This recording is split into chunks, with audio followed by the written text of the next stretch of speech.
চার বন্ধু রুদ্র, অমিত, সায়ন আর রিয়া উইকেন্ডে গাড়ি নিয়ে শহর থেকে একটু দূরে ঘুরতে বের হলো। যাবার আগে রুদ্র মজা করে একটা অ্যাপ চালু করেছিল যা গ্রুপের সবাইয়ের লাইভ লোকেশন দেখায়।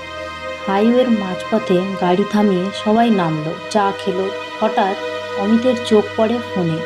লোকেশনে ম্যাপে দেখাচ্ছে দলের পঞ্চম একজন, নাম নেই, শুধু ডট।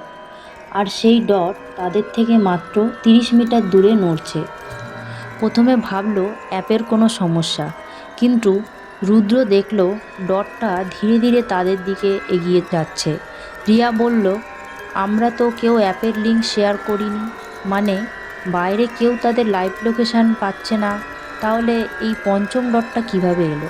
সায়ন টর্চ জেলে দূরে তাকালো, কিন্তু কাউকে দেখা গেল না। তবুও ডটটা এগোচ্ছিল। 18 মিটার, 12 মিটার, 10 মিটার।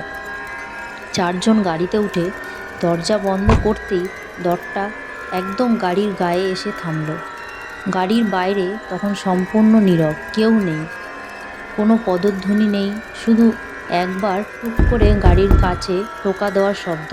অমিত ভয়ে অ্যাপটা মিনিমাইজ করে আবার ওপেন করলো। ম্যাপ হঠাৎ ব্ল্যাঙ্ক, শুধু লেখা unknown device has stopped sharing location. মানে যে তাদের ফলো করছিল সে নিজের থেকেই লোকেশন অফ করে দিয়েছে।